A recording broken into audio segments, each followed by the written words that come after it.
చిక్కుడుకాయ కూర అయితే ఉంటున్నానండి. చిక్కుడుకాయ కోడిగుడ్డుకి చిక్కుడుకాయ కావాల్సినవి టమాటాలు, ఉల్లిపాయ, పచ్చిమిరకాయలు, కోడిగుడ్లు, చిక్కుడుకాయలు అయితే రెడీ చేసుకుని శుభ్రం చేసుకుని ఇక్కడ పెట్టుకున్నానండి. నాటు చిక్కుడుకాయలండి. మా ఆడపడుచుల పాదునైతే కోసుకున్నాను. నాకైతే స్థలం సరిపోదండి అసలు చిక్కుడు పాదు పెట్టుకుంటాకే. ఇప్పుడు నేను చిక్కుడుకాయ కూర ఎలా వండుతానో ఒకసారి చూడండి.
ఇటువంటి ఉల్లిపాయలు అయితే మగ్గిపోయి చిక్కుడుకాయలు అయితే వేసేసుకుంటున్నాను. చూడండి ఎంత ఫ్రెష్గా ఉన్నాయి. ఇప్పుడే కోసుకొచ్చానండి చిక్కుడుకాయలు.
కూర అయితే అయిపోయినట్టే.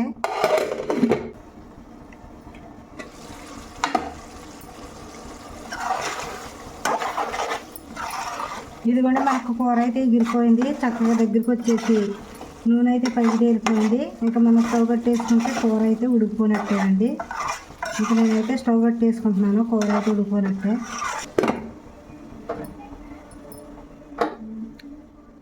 పూలు అయితే చక్కగా పూసేసి ఈ విత్తనాలు అయితే ముదిరిపోయినాయండి. నేను ఇవన్నీ ఒకసారి కట్ చేసేసుకుంటాను. ఈ మొక్కలు ఇవన్నీ విత్తనాలు చూడండి ఎలాగొచ్చేసినాయో. ఇవన్నీ కట్ చేసేస్తే మనకి సిగురు పెట్టేసి కొత్త మొగ్గలు వచ్చి మళ్ళీ మనకు బాగా కాస్తాయండి మొక్కలు. ఇప్పుడు నేను ఎలా కట్ చేసేస్తాను చూడండి.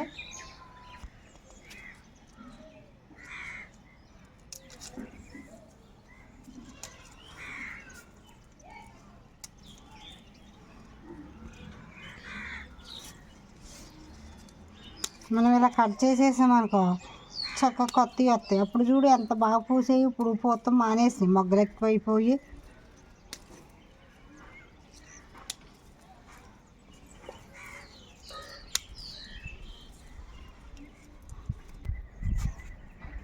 అవన్నీ కట్ చేసి అదిగోండి మా మేనల్లుడు అయితే ఇంకా నేను కట్ చేస్తానని మా మేనల్లుడు అయితే తీసుకుని కట్ చేసేస్తున్నాడండి.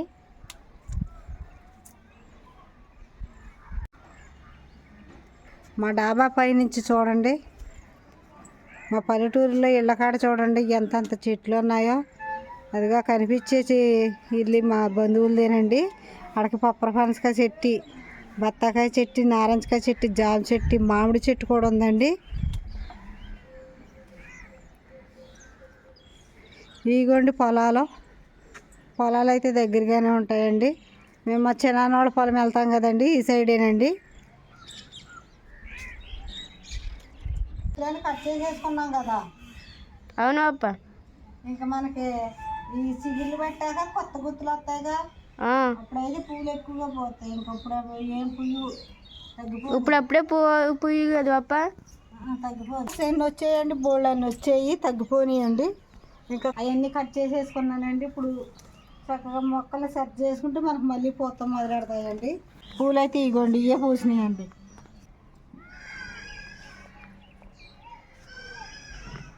పాప నువ్వు రోజు పోతున్నావు మొక్కలకి, లేకపోతే సందాలు అవుతున్నావా? పొద్దున్న సాయంత్రం పాప పొద్దున్నే పోయిను, ఎందుకంటే మా ఆమెకి క్యారేజీ గట్టి పెడతాక నాకు ఖాళీ ఉండదు కదా. సాయంకాలం అప్పుడు ఎక్కి పోతాను. అప్పుడు చూసావా మీ అమ్మ కోసుకున్నప్పుడు ఎన్ని పువ్వులు ఉన్నాయో. అవును బోళ్ళని పువ్వులు ఉండేవా? తగ్గిపోయినాయి ఇప్పుడు.